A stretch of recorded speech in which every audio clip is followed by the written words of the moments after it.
En términos simples, la inteligencia artificial se refiere a los sistemas o máquinas que reemplazan de una u otra manera la inteligencia del ser humano.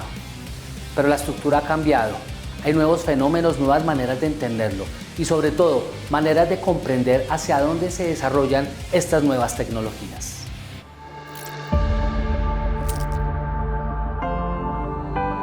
Los efectos de la inteligencia artificial, digamos, en el derecho, pues tienen que ver, en primer lugar, con riesgos que se pueden presentar en la violación de ciertos derechos, específicamente ciertos derechos humanos como el derecho a la intimidad, el derecho al buen nombre, el derecho a la libertad, por ejemplo, el derecho al trabajo también se podría ver involucrado.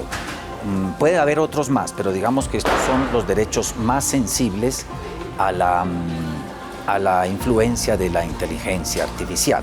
Entonces, hay otras cosas, hay otros riesgos, pero ya tienen que ver con riesgos sociales, por ejemplo, que pueden dar lugar a la pérdida, como lo dije, de empleos, puede dar lugar también a nuevas formas de control, ¿sí? A la población.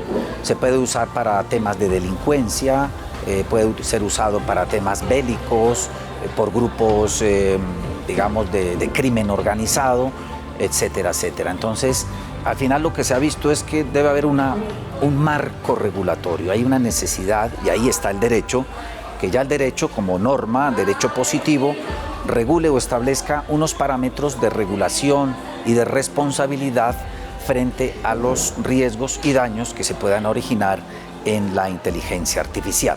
También la regulación no solo sería para establecer eso, unos límites, sino también para promover, para fomentar el desarrollo de la inteligencia artificial, porque ese desarrollo tecnológico es algo inevitable, algo imparable, y también tenemos que promocionarlo. Los que han estudiado mucho el tema de la inteligencia artificial, y esto, digamos, la inteligencia artificial, lo primero que decir es que no es algo muy reciente, eso viene desarrollándose prácticamente desde los finales de los años 50. Incluso se dice que Alan Turing, durante la Segunda Guerra Mundial, fue el que creó el primer prototipo de inteligencia artificial. En fin, en todo caso se prevé que en el futuro se desarrolle la inteligencia artificial fuerte, ¿sí? La inteligencia artificial fuerte es cuando los robots y las máquinas y los programas pueden reaprender y realmente pueden pensar como un ser humano. En cambio, en estos momentos está en boga la inteligencia artificial débil. La inteligencia artificial débil es cuando las máquinas o los robots intentan imitar o imitan la inteligencia o el pensamiento humano. Se calcula que en unos 50 años o menos ya se desarrolle la inteligencia artificial fuerte. ¿Esto qué significa? Que ya los robots no los miraremos tanto como una máquina o como algo, como un ente inerte. En la medida en que toman decisiones, en que pueden conducir nuestra vida, entonces los miraremos de otra manera. Y eso va a cambiar la relación del humano con el robot. Entonces se habla que puede haber nuevas formas de regulación entre humano y robot. Ya no será como el típico, como está ahora, ¿no? Como una cosa, ¿sí? Como yo soy dueño de un robot que al final es una cosa. Eso va cambiando cuando el robot te haga sugerencias, cuando el robot te hable, cuando el robot te acompañe en las conversaciones, ya no lo verás como una cosa. Entonces puede ir creándose una personalidad robótica jurídica. En segundo lugar, pues van a tener derechos, ciertos derechos que habría que mirar cómo se desarrollan. También se habla de, hay que establecer relaciones entre robots y robots, ¿sí? En el futuro, porque hay que establecer un conjunto de regular esas relaciones. Y también las relaciones entre humano y humano, pero mediados por robots. Esto significa que los humanos podemos quizá vivir más o mantener una enfermedad, pero ayudados por robots. Y el robot va a actuar en nombre del humano, entonces hay necesidad de establecer ese tipo de relaciones.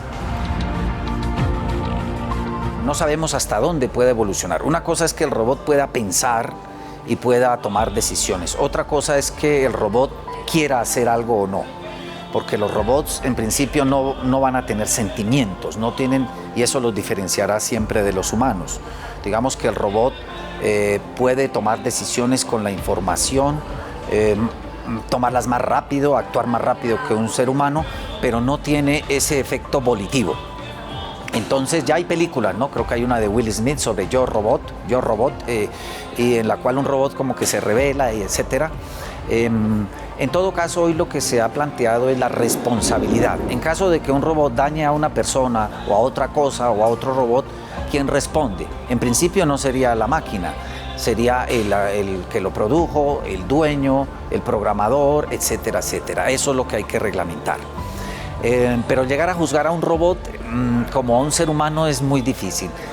En el derecho penal siempre se dice que, por ejemplo, debe haber el dolo, la culpa. Esos elementos de dolo o culpa tienen que ver con aspectos morales, éticos, internos de las personas, que en principio, o hasta donde hemos llegado, no se considera que los robots puedan sentir, tener ira, tener, por ejemplo, amor, envidia, consideración, etcétera, etcétera. Entonces, esa es como una incógnita, pero puede ser que de aquí a mañana haya una inteligencia artificial, sino también unos sentimientos artificiales al lado de la inteligencia, y eso ya sería otra cosa.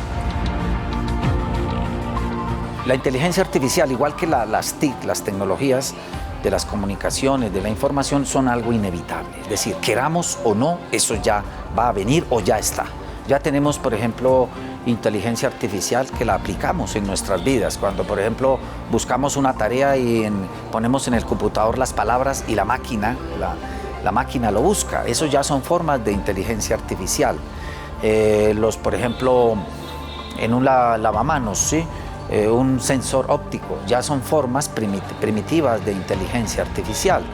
Ellos captan una información, hay un algoritmo que es digamos, como una fórmula de procesamiento de la información que le dicen qué hacer o no hacer. Entonces es importante tener en cuenta todo esto, porque, por ejemplo, en la profesión del abogado ya se están utilizando ciertos programas. Los jueces también están utilizando programas para buscar información, buscar jurisprudencia, buscar temas que puedan aplicar a los casos, y los abogados también.